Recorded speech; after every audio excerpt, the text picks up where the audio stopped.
Hi everybody. If you're watching this video, it means that you bought one of my color touch-up kits, and I appreciate it. I appreciate the support, and I appreciate the business. So I did some videos here only because I myself am a visual learner. I know that I gave you printed instructions with your kit. They will probably suffice, but if you're like me, it's just kind of nice to see ahead of time what you're going to be doing. I just learned that better that way, so I just wanted to offer that for you too. That way you can see exactly what you need to do, and hopefully, you know, that works out just fine for you. So this is my friend Helen. You've probably seen her around the salon.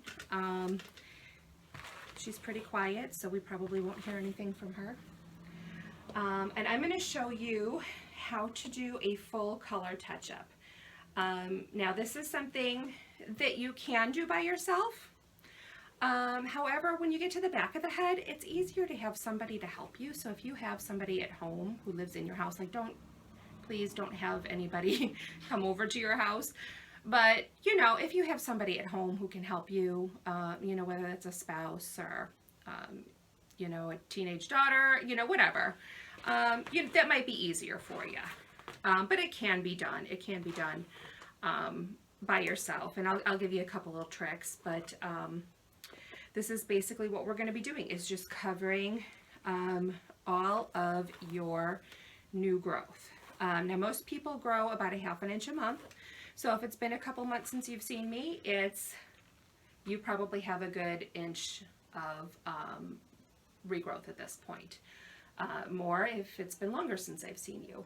So we're going to assume that Helen has about an inch of outgrowth. We'll say that I haven't seen her in a couple months, and that's about how long it's grown. Obviously she doesn't have any because her hair does not grow, but we'll just pretend. And as you're applying, if you happen to overlap onto previously colored hair, it is not the end of the world.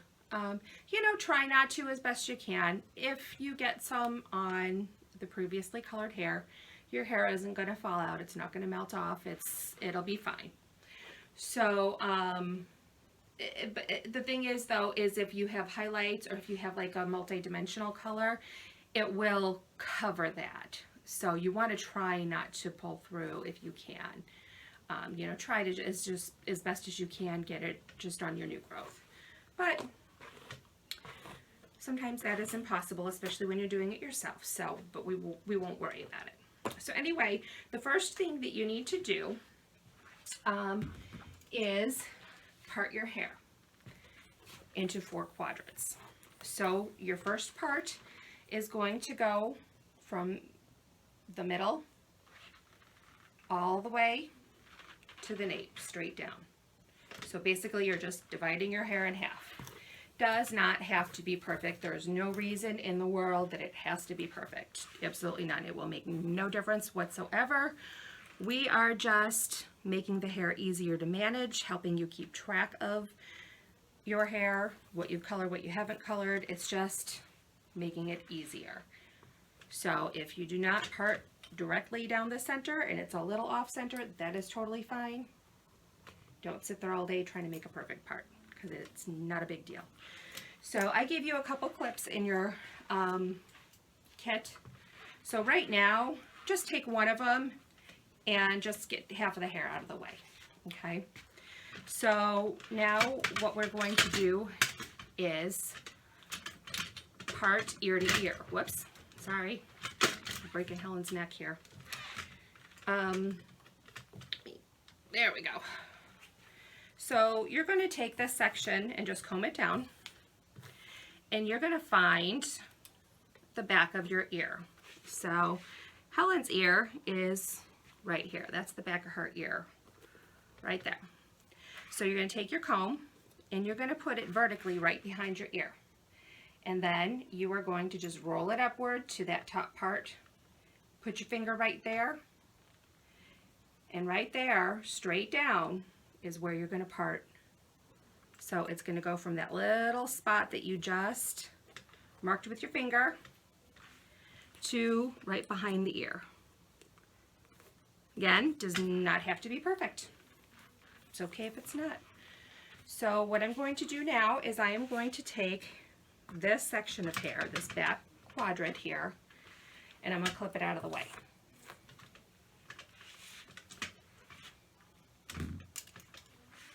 Kind of clip it close to the head, just so it kind of stays out of the way. Now, Helen, we're going to turn her to the other side and we're going to do the exact same thing. Only now,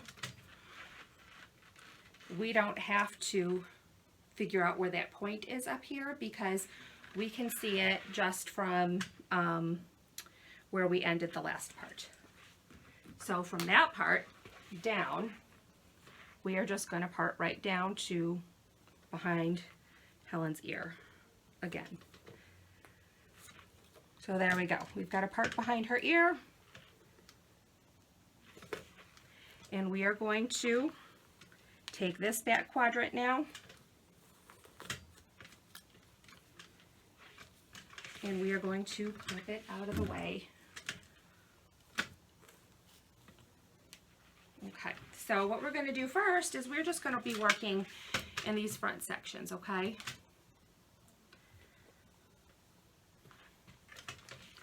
I'm going to tilt her down just a little bit just so you can see. Whoops. Gotta loosen her up a little bit just so you can see a little bit better. Okay. So now you're going to wear gloves. I am not, because I'm not using actual hair color. I'm using conditioner that kind of looks like hair color, only because I don't want to color my mannequins. So I'm just using some thick conditioner that resembles hair color. But you do want to wear gloves because this color will stain your hands. And you're bound to get it on your fingers, especially doing a full touch-up like this. So the key here is you don't want to reach in and just scoop out a glob of color, okay? You just want a little tiny bit of color on the end here. And we're going to start with the front hairline. So from the front hairline, you're just going to kind of press and pull. Press and pull. You're pressing because you're pushing that color into the hair. Same thing along this side of the hairline, just a little bit at a time. And you're just making sure you have good coverage. Again, not globs, but you're just pressing and pulling over your regrowth all the way down here. Now you're going to do that on the other side too. It's easier to do it if you pull your hair back the way that I am. So press and pull. You want to try to avoid getting it all the way down on your forehead if you can. You know, make sure you cover your hairline. Don't get it all the way down here. If you're using a darker color, it's going to stain a little bit. If it does stain a little bit, if you do notice you've got some staining after you shampoo, a little rubbing alcohol, if you have it, can help. If it's still there, usually within a day or so, it'll exfoliate away. Not a big deal. So same thing again, press and pull. With just that same little bit on the end of your brush each time. You start getting carried away and putting too much on, you're not going to have enough to do your whole head. So, you know, and just go back over spots, make sure it's covered. We're not in a race here. This isn't bleach. I work fast because I've been doing this for 27 years. But this is not bleach. You don't have to get it on and off super fast. Like your hair's not going to fall out if you're not getting it on immediately. So take your time a little bit. I mean, you don't want to take all day, but don't rush at it. And now the middle part, we're going to do the exact same thing. Press and pull on both sides.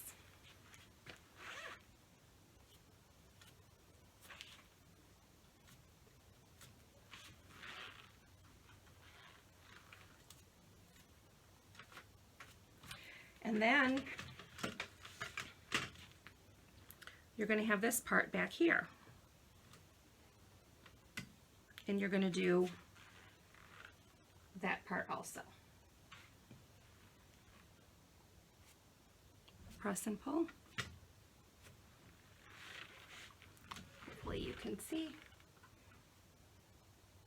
This is the first time I'm really doing this with a camera, so bear with me.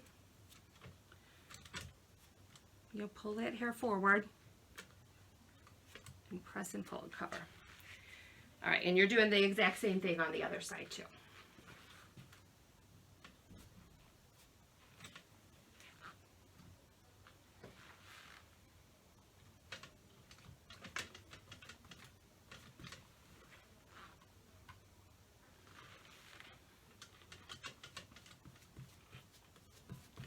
Okay, so I'm going to move Helen's head back up here. And now what we're going to do is work in horizontal sections. So you're going to use the point of your brush to make partings. And this is your first part here, is this middle one that we made earlier. And you're going to work in 1/4 inch sections going all the way down the head. You don't want them to be bigger than 1/4 inch because you're not going to be able to press that color straight through. And you want to make sure you have good coverage. So about 1/4 inch, you're just going to use the end of your brush and part. Take your color, press and pull.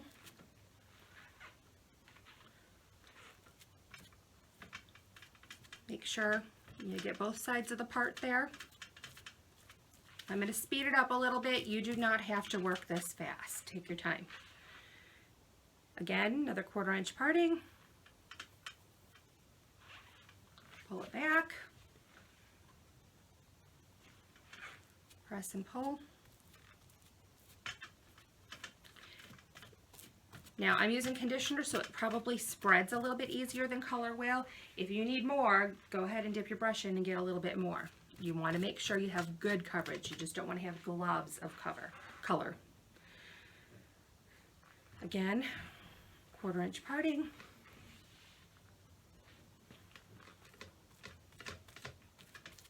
Now, I'm not going to do the opposite side because you don't have to sit there and see me do the exact same thing again. I'm going to move on to the back after this, but once you finish one side, yeah, you're going to do the opposite side the exact same way. Oh, Miss Helen is being a pain.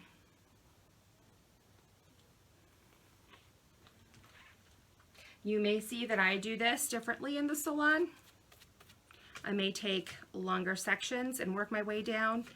Again, I've been doing this for 27 years. I know what I'm looking for. I know how much hair I can handle at one time. This right here is the easiest way to do it, and make sure that you've covered everything the most thoroughly. This is the way we learn in cosmetology school, and there's a reason for that. As we get into the salon, we develop our own ways of doing things, either to save time or, you know, just make things a little more efficient or whatever. But there's a reason why I'm showing you to do the sectioning the way that I am. So just go ahead and do it the way that I do it. Just press and pull.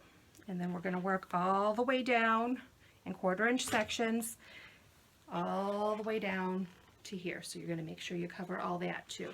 Then you're going to do the exact same thing on the opposite side.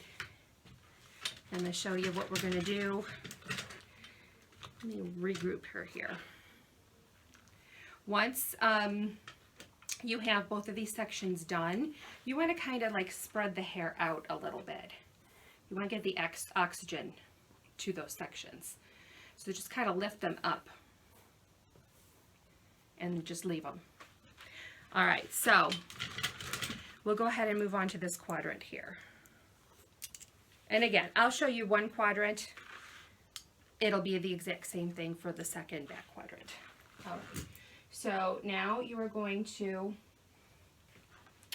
do, oops, I don't know why she wants to move around like this. She's being difficult. Let me see. She should stay tight. Okay.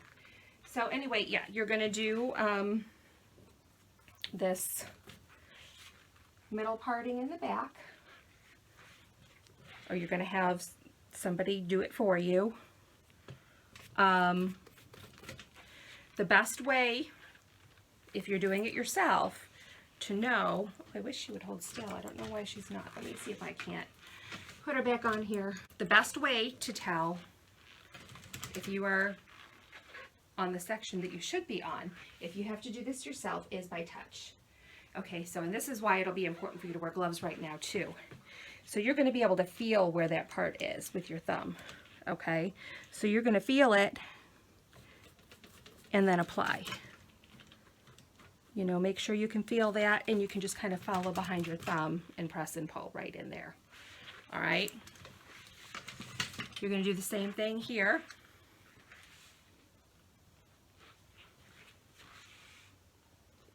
Use your thumb to find that parting if you have to.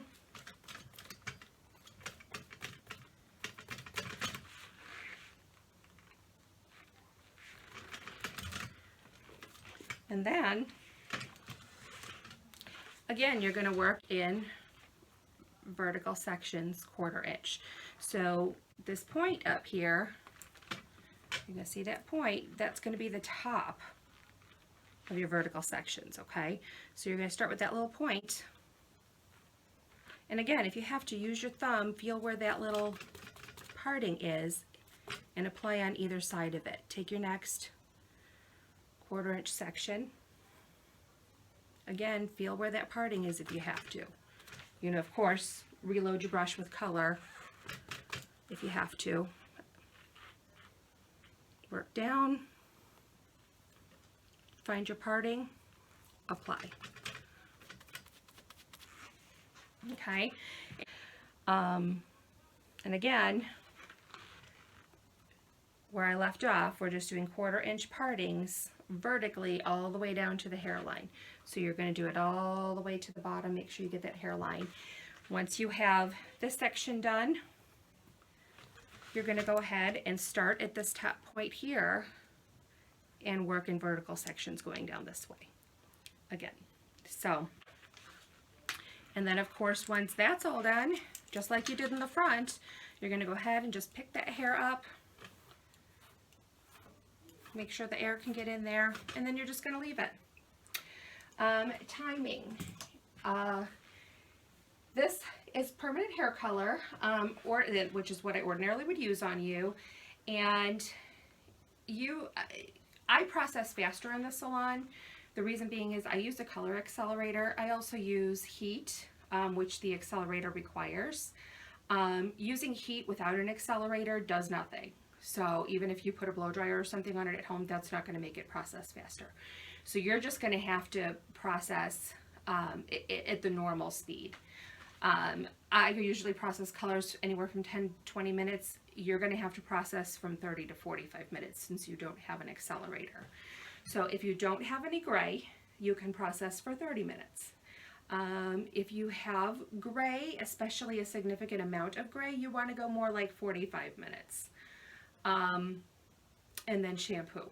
So every so often you might want to pick up the hair and just make sure it looks like everything's turning the color, you know, everything will turn the color that it should, but it's just a way of looking to see if you covered everything. As the hair color starts to darken, you may notice a spot that you missed, and you can go in and pull a color on that. But your color that I'm giving you is definitely your shade. Nothing is going to go wrong with it. I guarantee that. So it will be the perfect shade for you. And then once you've done your processing time, you know, set a timer, just relax for a little bit. Nothing you need to do. You don't need to cover it. You know, don't go outside in the wind or anything because you don't want it to dry out. Just stay inside. But then you want to shampoo really well. So you're going to rinse really well. Make sure you get it off your scalp. Give yourself a good shampoo and conditioning. I am including a couple samples of my Boho Basics products that I have chosen specifically for you. So maybe something I don't think you've tried before, but I think would be good for your hair. So, you know, give them a try. There's directions on there. If you like them and you want to, purchase something while I'm closed, my website, www.bohobasicshaircare.com, is where you can buy products. You can either have them shipped to you, or you can choose pickup and set up a pickup time and pick them up out here in the parking lot. I'll bring them out to you. As of May 1st, I can do curbside pickup. However, I cannot have anyone in the salon. I know I've had questions about why am I not going to people's homes? Why am I not having people come into my house? Many of you have never asked that. You understand completely. And I know even the ones that have asked it still understand, but I just want to reiterate, it's about more than just the virus. There are salons around here that, or stylists, I should say, maybe even not entire salons, operating on the down low. They're starting to get reported. Other stylists in the area have become aware. They're starting to report other stylists that they know are working, because it is hurting our industry. It is going to keep us from being able to open sooner rather than later. It's none of my business. I'm staying out of it all. However, I've looked into the consequences. I can be fined up to $5,000. I can lose my license. So I'd rather not work for a couple months, 2-3 months, whatever it may be, than not be able to work for the rest of my life, to lose my livelihood completely. That's not worth it to me. It's also not worth it to me to take the chance of getting somebody sick. I have a lot of clients who are in that vulnerable age group. I'm not willing to put that at risk. I have a daughter at home who is sick. I don't want to bring anything home to her. I know a lot of you know about health issues that she's had. So, yeah, so there's a lot of reasons right now, but the bottom line is I'm not going to do it. It's not the right thing to do. And I am so grateful to you for staying by me as we wait this out. I know it's not easy, but that's why I wanted to give you guys a little something to try to get you through. So these color kits are going to be available until I'm open again. So as many times as you need to order one, order one. Hopefully we can get back to work here in June. If we can't and you need another one, let me know. I will put it together for you. I'll get it together for you. I am working on, even though I don't have a date that we're going to be open again for sure, because we just don't know at this point, I am working toward that. I'm taking a lot of classes so that I can make a conscious comeback, know exactly what I need to do. I'm watching other states that are allowing their salons to open, looking at their state boards, seeing what they're requiring. It's a lot. It's a lot. We're talking PPE, me providing it for clients, me providing it for myself, not letting clients in here until another client has left, taking temperatures, doing away with some services temporarily because of the face-to-face contact, so eliminating things like shampooing except for color and blow dries and things like that. So I'm not sure exactly where that all stands just yet, but I am watching other areas and seeing what's required of them, and knowing that our state board here in Illinois is probably going to be similar. So I've started ordering things because it's taking a really long time to get here. I'm ordering extra disinfectants, even though I have some, because it's taking a really long time to either find it or to get it here. So it's a lot, and at this point I would not even be prepared to open because I don't have everything that I would need to be able to be open. But I am working on it, and I'd rather be ahead of it. So that's what I'm doing now, and I would rather be too prepared than not prepared at all. So anyway, that's my little spiel on that, and I am so grateful to you for buying one of my kits and helping support my salon while it's closed, because I still do have the bills, but no income. So I am very grateful to you. I miss all of you, and I look forward to seeing you hopefully sooner rather than later. And I hope you guys are all staying safe and well, and hopefully I will talk to you soon.